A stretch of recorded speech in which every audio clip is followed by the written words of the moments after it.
Welcome into another episode of Party on Fifth Ave. She is Taylor Haase. I am Jenna Harner once again. We wish Jordan could be here. She will be back soon. We promise. We kind of, everybody's got crazy schedules, crazy lives. So we miss her. But there's been a whole lot to talk about this week, Taylor. I feel like we kind of say that every week, but this week in particular, Evgeni Malkin suspended for a cross-check that happened over the weekend against Nashville. And there's not the best illness kind of making its way through the locker room right now, the dressing room, if we call it. Taylor, let's start with Malkin's suspension first, because he got 4 games, and I think people reacted very adversely to the number of games that he's missing. Yeah, honestly, I don't disagree with him getting 4 games. What he did to Borowiecki? I can't pronounce it. They call him Boro. We'll call him Boro. Yeah, exactly. There's just no justification for that. You listen to the ruling, and it sounds like Malkin's case in his hearing was that, Boro had him tied up because there was a little bit of back and forth, but then Malkin just took it too far and hit him. He would have knocked teeth out if he had his front teeth, but drew blood. He left the game. He didn't come back. So that is a factor too. Boro, he played the next game. So he's not hurt, but I guess a minor injury on the play, but the thing people want to compare it to is Matthews cross-checking Dahlin, which looked a little bit more aggressive. Now, Dahlin didn't even leave that game. No. Matthews got 2 games for that. Now, something that also is a factor here is Matthews had zero disciplinary history. Yeah. Malkin has a suspension and 3 prior fines. Now, the NHL is super confusing with what repeat offender means. So there's a lot of misconceptions because they use the term repeat offender, casually just to refer to someone who has a history like Malkin. Yeah. But there's also a technical term for repeat offender, which is if you have, history within 18 months. Now, that doesn't mean that you get a clean slate every 18 months. They can take into your whole history into account, and they do.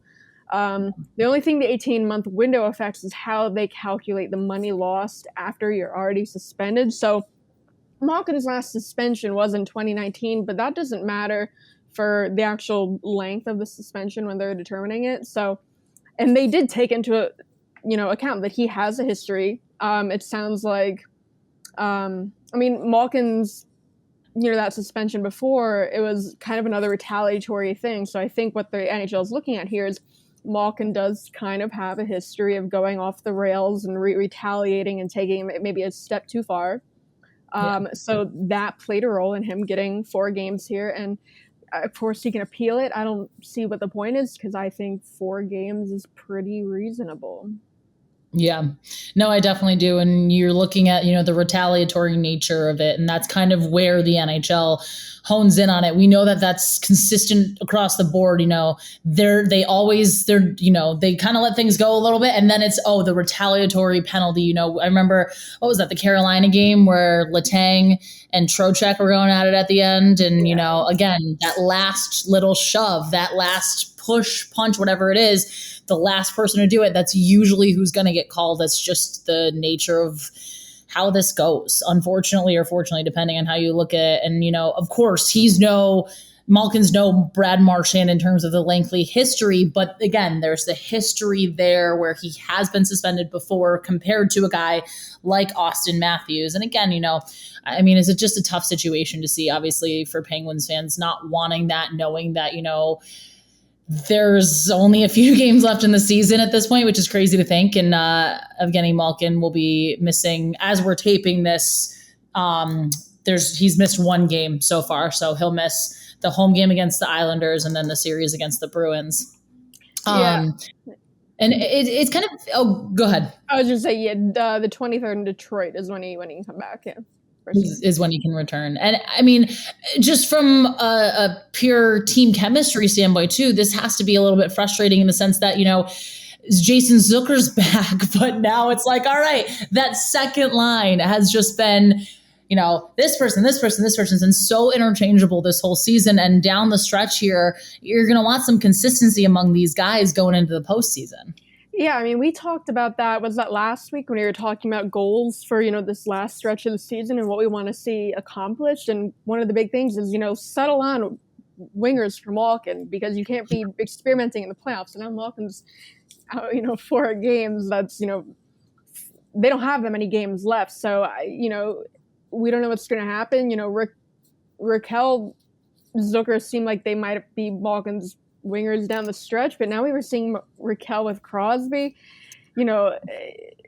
He might be the guy up there. Maybe Russ comes down, maybe swap both wingers. We don't know, but there's not a whole lot of time to figure that out. So Malkin, I mean, it's not like they're not in any danger of not clinching. It's not like he's going to hurt them that way. Like, they're still going to clinch a playoff spot, but, there are things they need to work out before the playoffs, and ideally Malkin to be around for that. Yeah, depending too on what could happen. And maybe we can dive into that a little bit later, but just the fact that, the Eastern Conference right now, the Metro Division and the Atlantic, both of these divisions are so, back and forth jostling for positioning among all these teams that we've been kind of, locked in on saying that this Penguins team probably is going to face the Rangers, but there's the potential that they might not. There's a lot of things, and we'll dive into those as the postseason gets closer, no doubt. But something else that the team probably doesn't want to be dealing with right now, it's so funny that we're referring to things now as non-COVID related illnesses because it makes them sound so much better. This illness, though, I should say, this presumed illness, this bug that's going around the Penguins. I mean, my goodness, it is taking no prisoners. We saw Sidney Crosby, John Marino, and Radim Zohorna have to miss the Rangers game because of it. Then Brian Rust and Evan Rodriguez dealing with it. And again, we can't entirely speculate knowing it, but more likely than not, it's the same type of thing that's going around because it's also going around the entire league right now, or a decent chunk of it too. But yeah, this is a bit tough to deal with the unknown of this illness. Yeah, and Sullivan did say after Tuesday on Long Island that the guys that have missed time, those aren't the only ones that have been sick. They've had other guys over the past, couple weeks that have had this bug. I believe it's a stomach bug. Emily Kaplan called it a stomach bug from her conversation with Sullivan.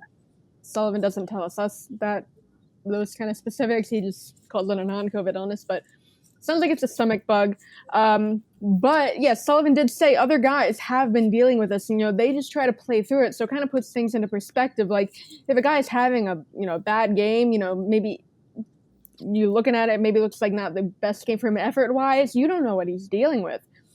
So it's kind of hard to criticize players for different things because we don't know who's sick. And apparently wiping guys out because, they're missing games, missing time. But Rust, he played 2 shifts against the Islanders, and I went back and I watched, the video. He kind of looked slow, sluggish, and then he just left. Rodriguez made it all the way to the second period. We thought he was hurt because he did go he was hit and fell down, and then he got up and he was kind of skating funny, and then he went off, and we're like, okay, groin, something like that. No, he's sick too. So he tried playing for it. I don't know. He did a little twirl on his way down. Maybe that was too much for his stomach. That was the final straw. He had to go. And it's one of those things too. You want to look at it with some perspective, because if this is taking Sidney Crosby out of the lineup, a guy who never wants to go out of the lineup, I don't want to imagine. I don't want to imagine. And I don't know about you, but when I'm sick and I'm dying, I don't want to get up off the couch and walk, let alone be like, you know what I'm going to do today? I'm going to try and play a professional hockey game. Yeah. And playing through it really is their only option at this point, because, when they activated McGinn from long-term IR, he's back. They have $11,000 in cap space. That is not enough to recall anyone. Now, nope. You can make emergency recalls. Emergency recalls, you still have to fit them in under the cap. The only way to bring someone up on an emergency recall and not have them count towards the cap is to use the emergency recall exemption. And to get to that point, you first have to play a game short a player. unless the reason is due to COVID, which is why, they're still specifying COVID versus non-COVID, because there are different rules, but this is not a COVID thing. So, if guys go down, they don't have the money to recall up a replacement. So they would have to play a game short before they can use that free recall. But not great. I mean, it's going to be interesting to see what happens if anyone else goes down, because it seems like it's ripping its way through the locker room. Yeah, and this is one of those things too. You hope just kind of, tears through quickly. Guys are okay. Guys kind of can move past this and they can kind of put this in the rearview mirror. But we know how illnesses like this and, even COVID can kind of go through a locker room so quickly just because of how close these guys are all are to each other, especially on, a daily basis. Not even just in the locker rooms, but, on the rink, and just pretty much they're around each other all the time. So let's just hope that this passes quickly and that we're not talking about this in the postseason. Why don't we take a quick break and we will dive a little more into the games this week and look at some stuff coming down the road for the Penguins. Stick with us. We'll be right back.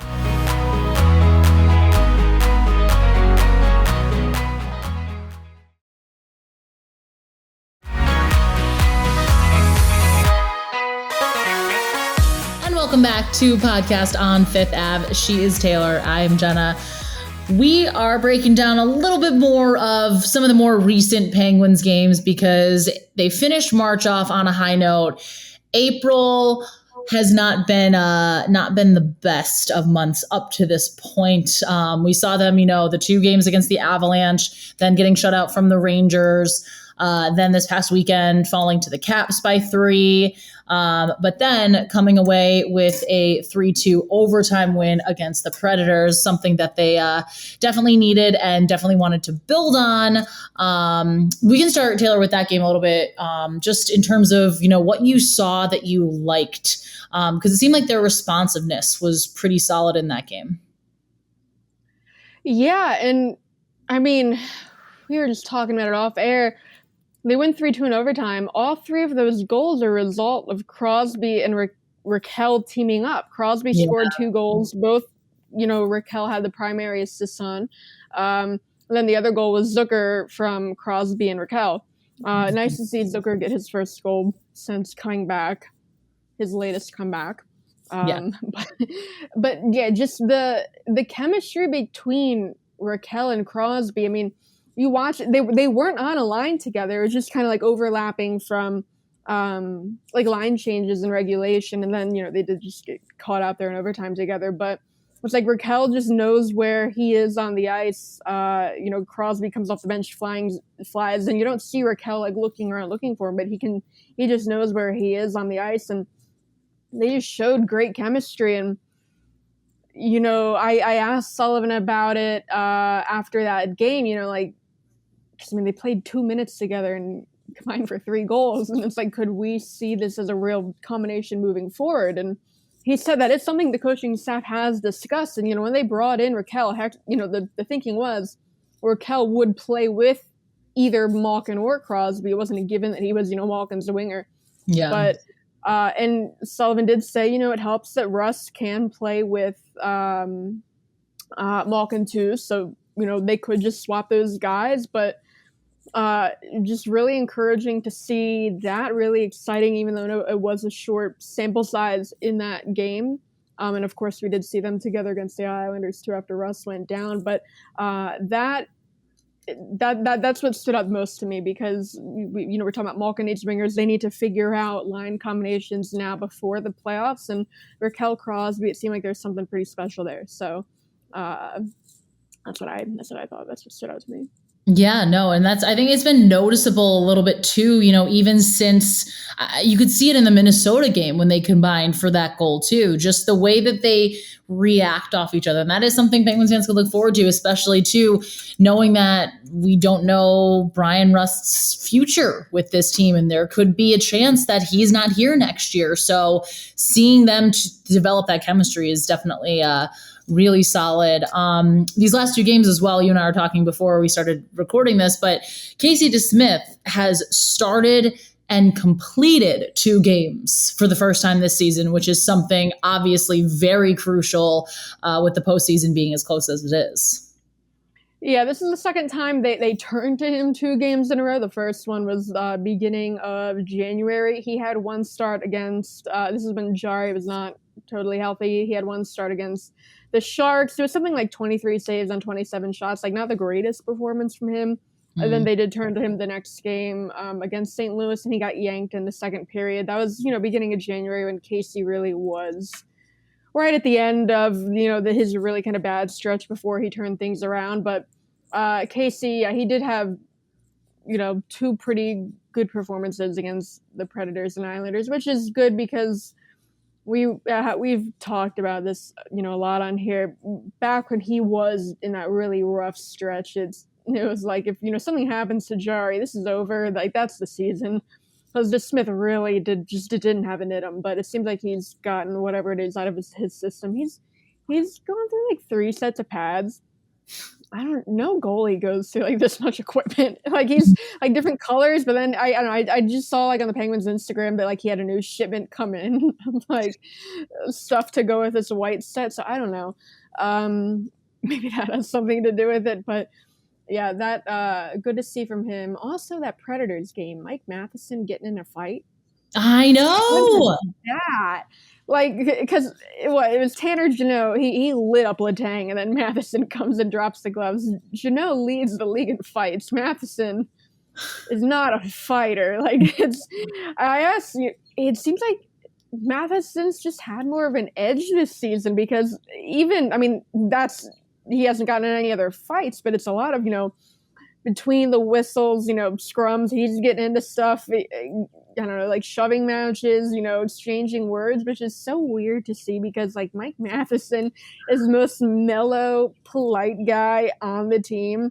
You would not expect him to be getting into that. And I asked Sullivan, like, what do you think about him, showing this kind of edge? And he said it just shows how great of a teammate he is because he doesn't have this in his nature to go out there and act like that. But, he sees someone going after Letang and he steps in, drops the gloves right away. He wasn't on the better end of that fight. But, yeah, they love seeing that from him. Was it the first game in the Avs series that they were going after Gensel and then he, like, pulled the guys back and then he got the penalty for it? Was that game? He's gotten in a bunch of different stuff. I mean, it was the Rangers when he was in – but the game just before, him and Goodrow were, going at each other during the game. He's just picking it up, and it's so weird to see from like Mike Matheson because he's so not that enforcers are normally like jerks off the ice or but he's just like always very soft spoken, mellow, and I don't know. And then he goes out here and he's being a little enforcer, not really, but I don't know. I want to hear what his chirps are. I would pay money for that. Yeah, I can't imagine he's like a good chirper. I don't know. He's probably, but I don't know. When hits Letang, he's probably just like, you can't do that. Like I can't imagine he's like actually insulting the guy being on the attack. He's probably, I don't know. I would love to hear it too. But yeah, that just I don't know how much we're gonna see of that moving forward. I mean, he's on the top pairing right now. You don't want him fighting or getting into those kind of. No. Interference penalties, roughing penalties, stuff like that. But it's definitely interesting to see. Yeah, no, they definitely don't need that. But I think too, coming away with points in these last 2 games is a crucial thing because Nashville, obviously a playoff team, they're still, they're fighting with Dallas for that 4th spot. I think as of we're taping this right now, Nashville does sit in that 4th spot, but.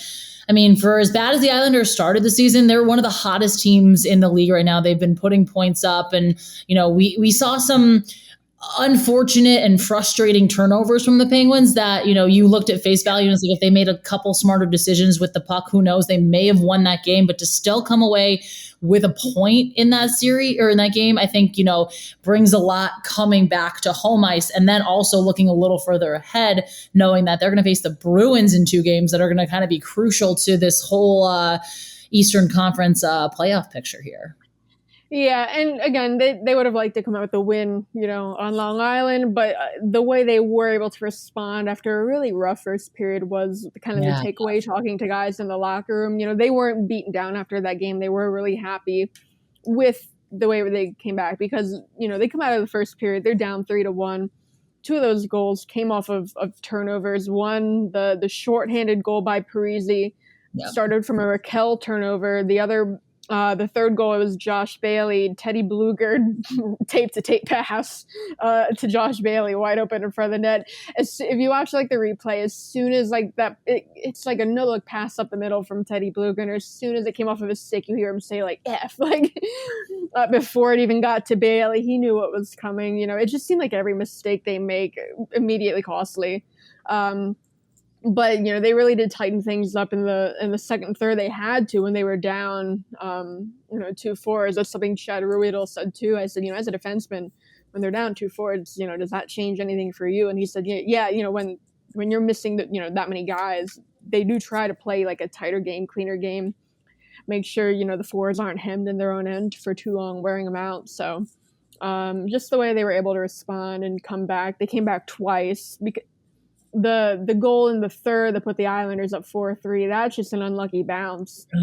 They dumped the puck in, and then Dumoulin went to get it. It looked like it took a weird bounce off the boards, or either Dumoulin stick it popped right back out to Josh Bailey. That's not. I don't think you can fault Dumoulin on that.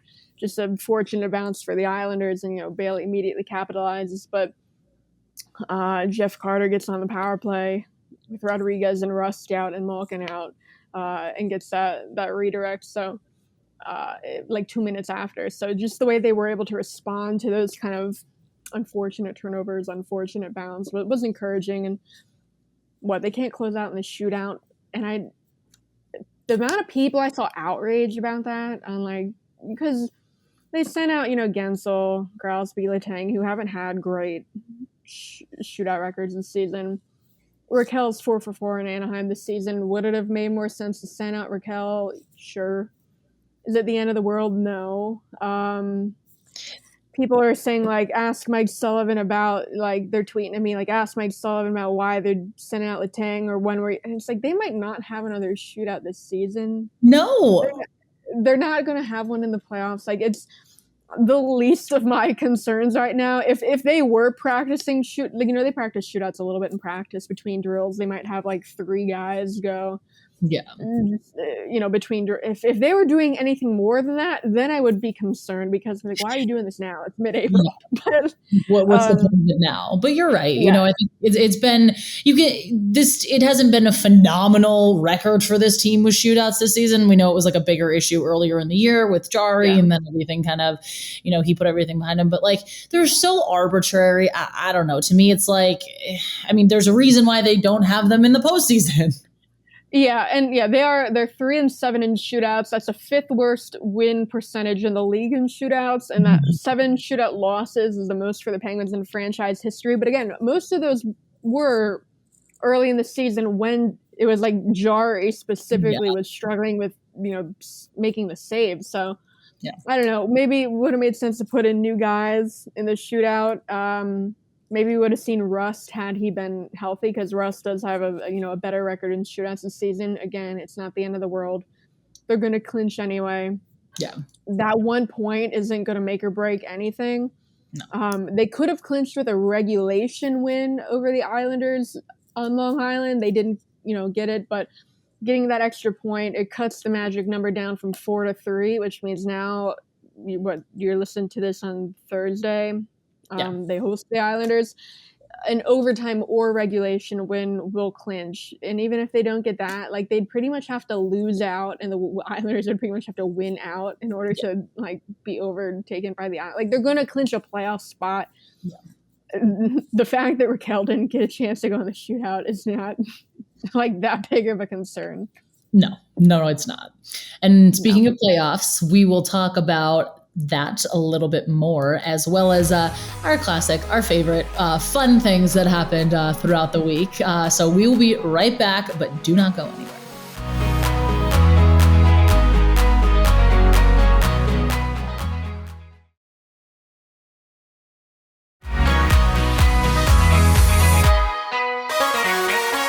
Welcome back to Podcast on Fifth Ave, where before we started recording today, we go through and we're talking about, what we're going to talk about on the podcast and big storylines we want to hit. And Taylor in our group chat sends the fact that she has a story that she needs to tell. And then in the break, when we finished recording the last segment and we're coming into this one, she goes, I can't believe I haven't told this story on the podcast before. So Taylor, I'm giving you the floor because I'm dying to know what is this story entails. And I think all of our listeners are as well. Yeah, I can't even remember. I forgot about this. It just came up in conversation over the weekend. Do you remember the app? It was called Quiz Up. It was big maybe like 7-8 years ago, like 10 years ago. We're going like pretty far back. I think yes. It was one of those things where it was like, you know, the biggest thing. Everyone's playing it for months. It's an app and it's like crowdsourced. So there's different quizzes. There's like a quiz on any topic you can think of, any TV show, movie, sports team, like anything history related. There's a quiz on it, and you know, people submit questions. They're vetted, so you know they're accurate, and you're matched with like random people around the world, and there's rankings. Like the one I would play all the time was like hockey, and I'm like number 1 in hockey in the state of Maryland. So you're just playing with random people, and you know sometimes, and the way you know this app works, you have to get them right, but then it's also time too. So if you know you're waiting like a second, you're losing points in the game, and it's really high stakes, right? And you know sometimes you know you beat someone pretty bad, maybe they send you like a rematch, and you go back and forth, and you're playing these games, and so there was I you know I get this. I'm just playing random, I'm not challenging people. I get like a random you know guy, and I play him in the hockey Quiz Up, and I beat him pretty bad. He sends me a challenge, like a rematch, and then I beat him again, and then I beat him again, and then he messaged me like, good game. And he's like, oh, you like hockey? And I'm like, yeah. And he's like, oh yeah. He's like, I play hockey. He's like, I'm gonna go top 10 in the NHL draft in 2 years. I'm like, what? Like I think he's just lying to me, or like or just like talk. Like, how do you know? And like I Googled the guy's name, and like nothing really comes up. I mean, any like junior age hockey player, there's like stuff out there, but it's not like people are writing about, you know, this guy. And then I completely we play Quiz Up for like a little bit. I'm talking, I'm like, oh, like, well, maybe you'll get drafted by the Penguins. And he's like, I don't like the Penguins. And he's like, I wouldn't sign with the Penguins. And he's like, I like the Caps. And so anyway, so I don't know. We play like games. The app didn't catch on very long. I don't think it was like a couple months. But yeah, we would play each other in like the hockey Quiz Up. Completely forget about it. So then it's like 2 years later, and it's like, you know, World Junior time. And I'm watching like a game, and like I hear his name because he scored a lot of goals in the World Juniors, and it's freaking Patrick Laine. It's Patrick Laine. And then I'm like, that's the guy who told me he was going top 10 in the NHL draft in 2 years, and here he is lighting up the freaking World Juniors in his draft here, and then naturally he goes number 2. I'm like, that. It's freaking Patrick Laine. But yeah, Patrick Laine, yeah, 2 years before his draft year, I was like a freshman in college. But yeah, we'd play the hockey Quiz Up. Told me he wouldn't sign with the Penguins because he loved Ovechkin too much. But I don't know. Yeah, I beat him pretty bad in the hockey quizzes. So I was going to say, hold on to that. The fact that you dominated Patrick Laine in Quiz Up, like that's one of those 2 truths and a lie you should absolutely say. And like people will be like, what does that mean? Like, no, that's actually true. Yeah, it's so funny. The app doesn't even exist. I tried pulling it up, like, you know, looking from the logs, but the app, like, they shut it down. It's like not even a thing anymore. It's off the app store, so like the logs aren't there. But yeah, it was Patrick Laine. I completely forgot about it until I'm watching like Finland and the World Juniors, and I hear his name again. I'm like, that freaking. So he was right. Like he told me top 10. I'm like, okay, yeah, sure. Yeah, you be drafted. It's like every guy told me like I would have made like the MLB if I hadn't torn my ACL in high school. It's like, okay, sure, but no, that's what I thought that was. But then it was Patrick Laine, and he got drafted number 2. Patrick Laine. So that's my story. I can't believe I never told that story on here, especially because we were talking about what Patrick Laine. We've talked about him a few times on the show. I know he's made his way on here, so it's only fitting, right? Yeah, big fan of the Finns, but yeah. That's my big story. And one more fun thing, because naturally we always end with some fun things. I feel like we just have to talk about all of the events that led up, or I guess at the end of the Rangers game, the end of the conclusion of the Rangers game, the brawl that just ensued everywhere. You texted us immediately because when you look at the video, all the way on the right side, Mark Friedman is over, like, holding Chris Kreider down on the ice and army crawling him away from the pile. You could watch that a million times and just see all the beautiful things. There's a video that went viral that it's like, Shesterkin's like giving the sign of the cross, and then immediately it cuts to the fight. It's just like the beautiful game. I'm like, this is incredible. This is everything. The cinematography. Yeah, he does the sign of the cross, and then first of all, poor Philip Hollander. That was his NHL debut. The Penguins get shut out. It ends with a big pile, and like Philip Hollander desperately trying to pull one of the Rangers off of Teddy Bluger. Philip Hollander deserves better. Yes, he does. Hopefully he gets another shot, because that didn't go great. Not through any fault of his. That just wasn't a great game. But yeah, that's how the pile starts. And then, you see Friedman gets on top of Kreider and is like army crawling him out of the pile. And like, there's like an official over, like trying to break it up. But yeah, Friedman, after he pulled him away from the pile, he is just laying on him. Yelling directly into Kreider's ear for like a while. And that's another one of those moments where like I would pay any amount of money to know what Mark Friedman is saying to Chris Kreider right now. Like, what could he possibly be saying? I don't know. It was just hilarious. And then he gets up. I don't know if like Kreider got out of that bloody, like his mouth. Yeah. And then, they're going at each other. Shesterkin, he was waving at somebody. I think it was Friedman, because Friedman was, he kept running his mouth. Yeah. Malkin's like kind of drifting over the center ice, like towards the Rangers end.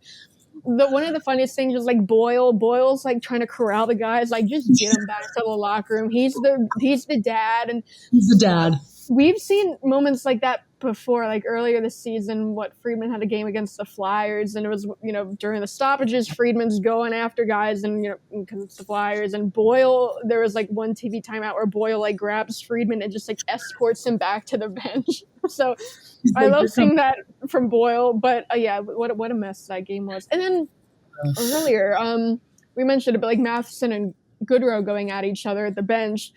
It's like I don't think it was it was just roughing. It wasn't a fight, but like Goodrow has like Matheson's like jersey pulled over his head, and then it drifts over right in front of the Penguins bench, and Friedman and Kapanen on the other side of Goodrow are like leaning in like 2 inches from Goodrow's face and just like yelling in his face while he has like Matheson in like a headlock kind of. And that's another, like, it looked like Friedman was gonna kiss him on the mouth, like he was that close to his face, and I'm like. I would love to know what he's saying to him in that moment, because I would love to know just what kind of like chirper he is, like what direction he's going with that. Always honestly, we need to find whoever at ESPN is the person in charge of editing the raw footage from the mic'd up segments and get them on our side to be like, all right, you're going to please just give us, I just want this. I won't put it anywhere. I just want to hear it for my own personal good. That's what we need. I mean, if they package that up and sell it, like it would cover Mark Friedman's contract extension. It could like raise hockey related revenue up. The whole salary cap could go up. This could keep Brian Rust in Pittsburgh. Here's your solution, everybody. Here it is. Monetize Mark Friedman being mic'd up. Hockey related revenue goes up. The whole salary cap goes up. They can keep Brian Rust around. I'm an idea person. Gary Bettman. It's the ripple effect. It's one leads to the next. It's the next. I'm sure Gary Bettman listens to this show. Just an idea for you, Gary. Mic up Mark Friedman, sell it. They have like ESPN Plus. They have like special broadcasts. I like the Star Cam for like the Penguins and Capitals, where it's just ISO camming Sid and Ovi the entire game. Just do another special broadcast. It can be more money. Where you mic up like Mark Friedman, maybe like another guy on the other team who likes running his mouth, but I don't know. It's just great to see. I mean, you don't like seeing that against the Rangers. You don't like seeing the game end that way, but that's one of those things where like the game's already so far gone that I don't know. It's a little entertainment. Give us some entertainment. To like a Wilkes-Barre Hershey game years ago where, Wilkes-Barre lost pretty bad, but then after the game ends, like Dominic Uher and on Wilkes-Barre fights like Steve Alexi on Hershey, and Dominic Uher like knocks, he gets the better side of Alexi, and then you walk out of there happy. Like you feel like, okay, like they won that game. Like they didn't win that game, but they provided something at the end. They gave that little jolt and they're like, okay, at least we did something positive here. Yeah. So yeah, that's what you love to see. Oh, well, we'll probably just wrap up at this point because we've had a whole lot of fun talking about this, and there's a big week ahead. Thank you so much for tuning in to another episode of Party on Fifth Ave, podcast on Fifth Ave. I'm thinking of the song. What am I doing? I just want to jam. That's really what it is. That's what it is. So podcast on Fifth Ave. You can download, subscribe, tune in to us every week. Thursdays are when we release this podcast, and we thank you so much for listening and for tuning in. We'll see you next week.